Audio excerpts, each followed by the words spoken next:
Hello, আসসালামু আলাইকুম। এটা সৌদি আরব ন্যাশনাল মিউজিয়াম। আমরা আসলে রাতে অনেক সুন্দর, অনেক সুন্দর।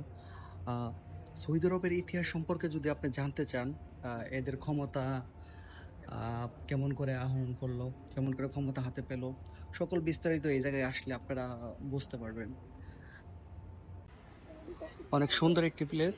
এখানে অনেক প্রাণীর জু আছে। আ এগুলো প্রাণী। আমরা আসলে রাতে আসছি। সময় না থাকার কারণে আমরা রাতে আসলাম। যাই হোক, অনেক সুন্দর। এটা হচ্ছে রাতের সৌন্দর্য। আপনারা অবশ্যই দিনে আসবেন। দিনে আসলে অনেক সুন্দর, সুন্দর জিনিস দেখতে পারবেন।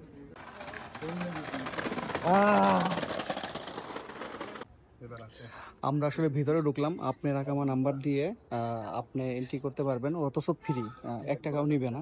আ এখানে আসলে আপনার প্রাচীনকালের অনেক জিনিসপত্রগুলো দেখতে পারবেন। এদের ঐতিহ্য, এদের কালচার, এদের চলাফেরা আগে কেমন ছিল অতীতকালে। আ আর কোন অঞ্চলের কোন পাথরগুলো কিরকম ডিমান্ড, আর কিরকম খনিজ পদার্থগুলো পাথরের মধ্যে আছে, সব বিস্তারিতগুলো আপনারা দেখতে পারবেন। এটা হচ্ছে স্বর্ণ। এটা হচ্ছে আপনার গোল্ড, সিলভার অ্যান্ড জেনেট মদিনা। এই পাথরটা ছিল মদিনাতে। এই পাথরের সাথে আপনার স্বর্ণ ছিল। স্বর্ণ ছোট, ছোট, ছোট, ছোট গড়িগুলা ছিল। তাহলে বুঝেন সৌদি আরবের কত রকম ভাবে আল্লাহ তাআলা এদের বরকত দিচ্ছে। আপনার সৌদি আরবে একেক অঞ্চলে একেক রকম আপনার পাথরের কোয়ালিটি। কিছু, কিছু পাথরের সাথে আপনার স্বর্ণ মোড়ানো আছে।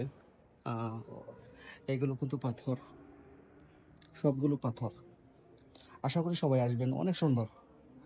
আপনি যদি রিয়াদের মধ্যে থাকেন, আপনি না আসলে পারা মিস করবেন। একদম মিস। এই যে সুন্দর একটা শহর, সুন্দর একটা শহর। মনে হইতেছে মরুভূমির সামনে আছি। কিন্তু আসলে এটা আর্টিফিশিয়াল ভাবে বানানো। আর এগুলা যদি ফাঁপা দেয় না হুম, অনেক হুম, সময় হুম। বই যাবে এই তেল এগুলা তো তেল এই যে কালো গুলো তেল। হ্যাঁ। এই যে অয়েল এই কামানগুলো কেমন করে ব্যবহার হতো? আপনার এটা খোলার পরে বারুদ দিত। বারুদ দেওয়ার পরে আগুন দিত। আগুন দেওয়ার পরে এই দিক দিয়ে বের হতো। ভিতরে দেওয়ার পরে এই জায়গা থেকে বের করা হতো। এটা ভারতের উপর আপনার আগে যারা আসলে যুদ্ধে অংশগ্রহণ করতো, তাদের জীবন রক্ষার জন্য এইগুলো ব্যবহার করে যুদ্ধে যেত। 1400 বছর আগে প্রায়। সেঞ্চুরি আর এই